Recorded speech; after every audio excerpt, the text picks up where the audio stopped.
ओम श्री नारायणाय नमः। अवतारम महाविष्णु कल्के परमम अद्भुतम कलिकुलवन हंता सत्यधर्म प्रणेता नमो नमः। ओम सुमति सुताय विद्महे निष्कलंकाय धीमहि तन्नो कल्कि प्रचोदयात्। सभी प्रभु भक्तों को जय श्री कल्कि। भगवत भक्तों, श्री कल्कि नारायण जी की कथा में अभी तक आपने श्रवण किया कि भगवान श्री कल्कि नारायण अपने गुरुवर भगवान श्री परशुराम जी से शिक्षा दीक्षा ग्रहण करने के पश्चात उनसे सभी वेद शास्त्र शास्त्रों की शिक्षा ग्रहण की और 64 कलाओं को लेकर के भगवान श्री आशुतोष महादेव जी की तपस्या में लीन हो गए, उनकी उपासना की और उनसे वरदान स्वरूप अश्व, तलवार और शुक को प्राप्त करके संभल ग्राम वापस आए। संभल ग्राम पहुंचने पर उनके भाइयों कवि प्राज्ञ सुमंत्रक, ऋषि मुनियों, गार्ग्य, भर्ग्य, विशाल आदि ने तथा सभी ग्रामवासियों ने भव्य स्वागत किया। भगवान श्री कल्कि माता पिता के चरणों में प्रणाम करके उनसे आशीर्वाद लेकर के संभल ग्राम में अंदर प्रवेश करके अपने भवन में विराजित हो गए। अब इससे आगे की कथा।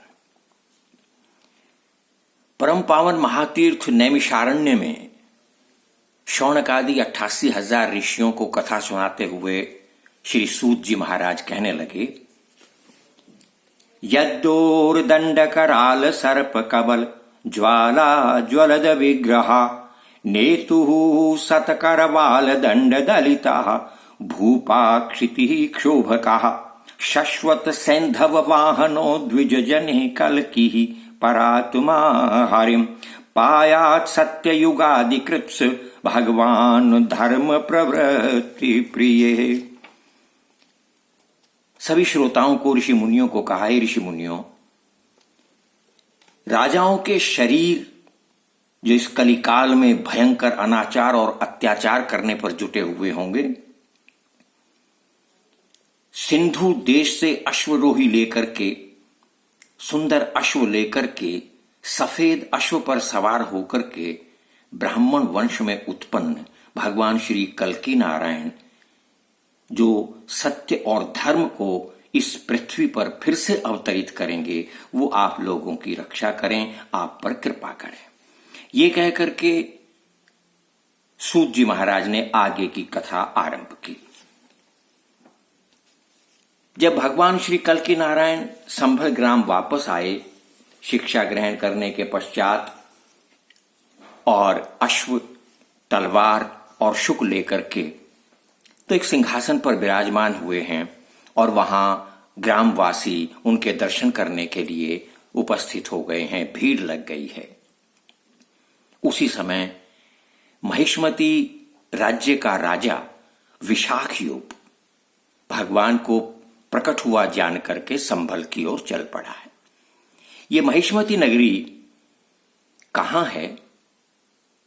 द्वापर युग में भी इसी महिष्मती नगरी के राजा वासुदेव थे। आपने महाभारत में श्रवण किया होगा, देखा होगा, सुना होगा कि इस प्रकार से महिष्मती जो नगरी है वो अनेक धर्मावलंबियों की, भगवत भक्तों की नगरी रही है। वहां के राजा अत्यंत पराक्रमी और भगवत भक्त रहे हैं।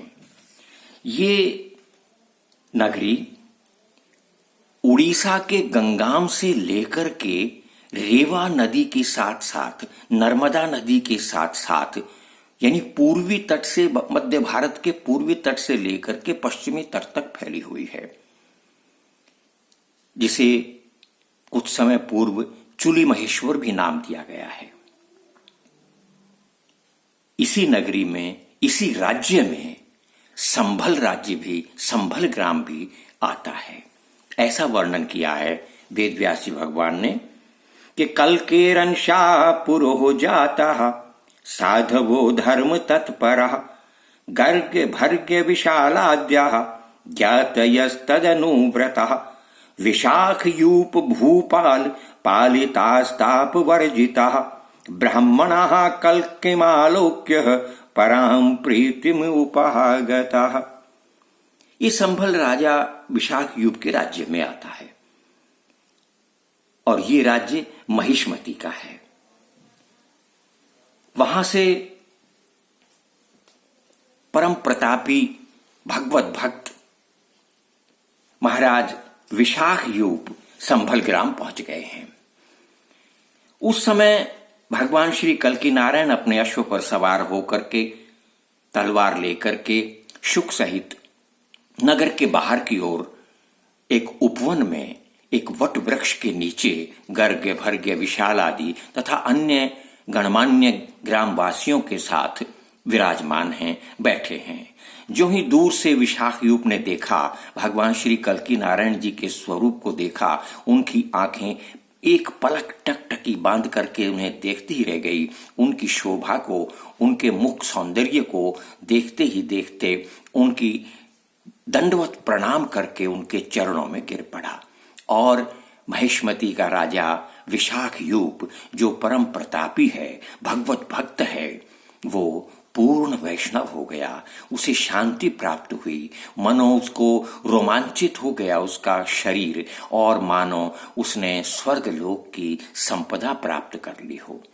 आज के एपिसोड में इतना ही, बाकी का अगले एपिसोड में। तब तक के लिए जय श्री कल्की, जय श्री हनुमान।